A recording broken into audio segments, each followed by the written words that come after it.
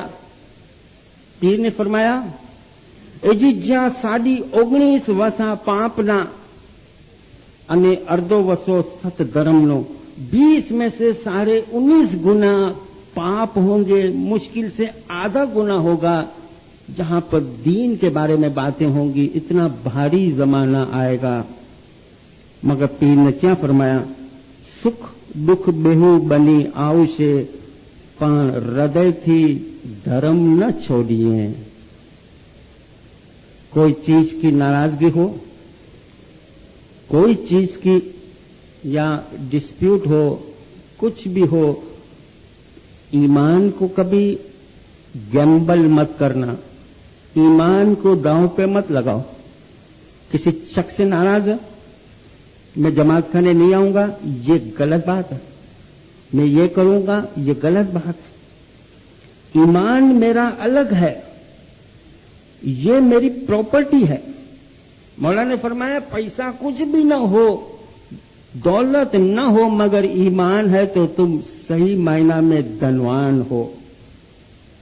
اس لیے فرمان کیا، تم ہمیشہ کوشش کرتے رہو تاکہ تمہارا ایمان مضبوط بنے. جس شخص کا ایمان سلامت ہے وہی سچا مالدار ہے. تمہارے پاس دولت نہیں تو کیا ہوا؟ ایمان کی بنیاد مولانا نے فرمایا عشق پر ہے. ایمان کیسے مضبوط ہو؟ مولانا نے فرمایا دعا مانگنے سے. اس سے بڑھ کر شارٹ اور آسان کوئی راستہ نہیں. مومن اپنا ایمان مضبوط کرے. صبح اٹھے مولانا نے فرمایا ایمان کی سلامتی کے لیے دعا مانگے. رات کو سوئے اپنے ایمان کی سلامتی کی دعا مانگے. آگاہ حسن علی شاہ کا قول ہے کہ جب تم بستر پر سوتے ہو، مولا نے بازو کا یہ حصہ زور سے کٹکا. دیکھو یہ حصہ سرانے پر یعنی پہلے بستر کو ٹچ کرتا ہے. یہ حصہ بستر کو ٹچ کرے اس سے پہلے مانگو یا مولا میرا ایمان سلامت رکھ. کبھی ایمان کے اوپر دعویٰ مت کرنا، آزمائش میں آ جاؤ گے. بڑی نازک چیز ہے یہ. ایک ایسی نازک چیز ہے کہ بڑے بڑے ولی اولیاء بھی اس کھائی میں گر گئے. سب چیز پہ دعویٰ کر سکتے ہو، اپنے ایمان کی مضبوطی کے لیے کوئی دعویٰ نہ کرے. کبھی نہ کبھی ہم سلیپ ہو جائیں گے. 1905 کے اندر بامبے میں کھڑک جماعت خانہ یعنی درخانہ جماعت خانے کے اندر مولا نے بیت الخیال کی ایک گیدرنگ کی تھی. 40 آدمی. اس وقت مائک نہیں تھا کیونکہ مائک کا سسٹم 1933 سے شروع ہوا تھا. 1905 میں